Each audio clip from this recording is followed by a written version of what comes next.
Merci. Assalamu alaikum bandiraɓe wonɓe ɓernami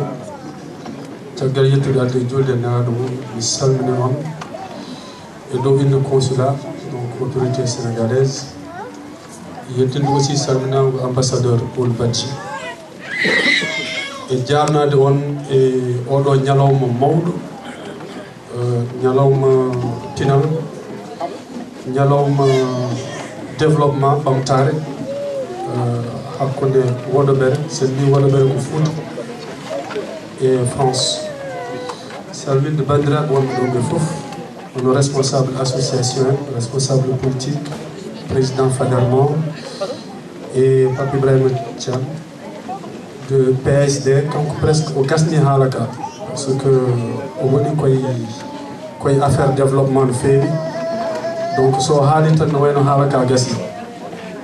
mais Woɗoɓere ina jogii sifa ko sifa no nande gure men kewɗe par ce que Woɗoɓere ko wuro dowri donc zone rurale ko wuro frontalière donc zone frontalière donc ko woni koye hedde danaka Mauritanie ko zone gonɗo e maayo donc zone fluviale au port du fleuve Sénégal ko zone donc rural no jogii caɗele kewɗe to banggue service public e ko haalɗo ko joni PSD e association mon ko waɗa ko holliri rek gonɗon koye ñawdude caɗele kewɗe caɗele enen Fuutankoɓe walla enen en tout cas wonɓe woɗɗiɓe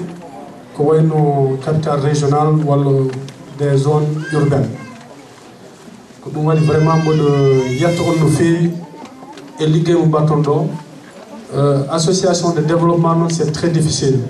hono bamen Dembolo o haali joni heewi ɗum fuɗɗata tan ko yimɓe ɗiɗi walla yimɓe tato kadi ne heewi caɗele weeɓani ɗowde par ce que wadde ɗum réussir c'est pas évident a woppat temps ma goppa galle ma goppa gueɗe kewɗe aɗa doga hen onen heeɓe keftittani hay ko mbatta ko donc so ari ha ɗo effectivement ko effort aji kewɗi gaddi ɗum ɗo vraiment mboɗo ñaago toutes les associations mbaɗa hono ko mbatton ko par ce que ɗum woni ko nawrete yeeso par ce que c'est une question de développement à la base noon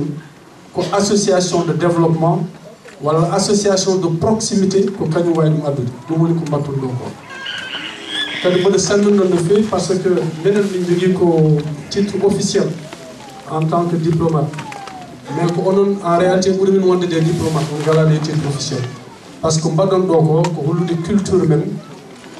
hollude cosaan men hollude sifa men no mbaɗen donc ko ɗum woni liggey amen au niveau officiel ko ɗum waɗi tawtorede min jonde waali ni ko jonde wadde fayida no feewi et vraiment mboɗo waɗa noon encouragé jangde e needi wona goto ko jangde e needi noon jaɗata kono wona goto needi ko jikku hokkata technique jikku ko gonka ko needi ko ucci no gollirɗe galleji men ɗini ene moƴƴi mbatten haqqillaji ene sukaɓe e nerani nde wonno jogui needi e to banggue to men hay sinno babare neha ɓuuri jogade needi ko yummo woni responsable éducation heewi ne wiya kaari ƴeewe kaari yeego e ɗi yimɓe ay fof o ardirama yimɓe kono noon ɗo e leydi he yummiraɓe ne keewi nden noon so tawi jibinaɓe ne fof ko yummiraɓe keewi so renta affaire kene jikko e jikkuji yummiraɓe ɗe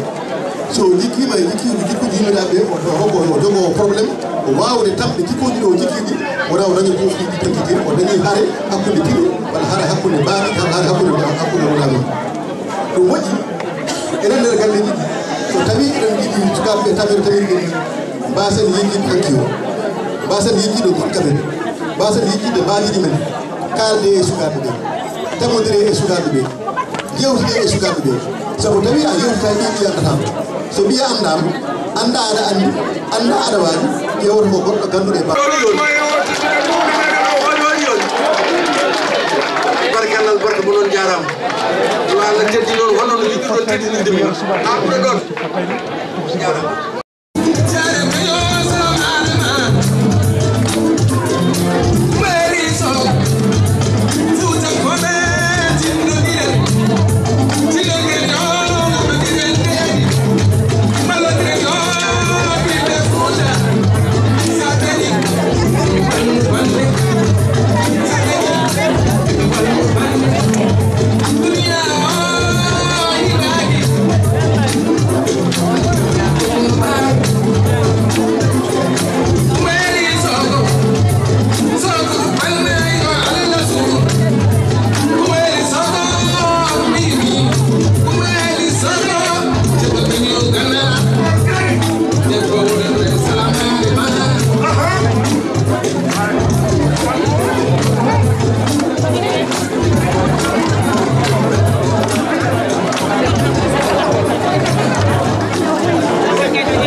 Ada dokter rujuk dia kan, teman-teman saya sudah.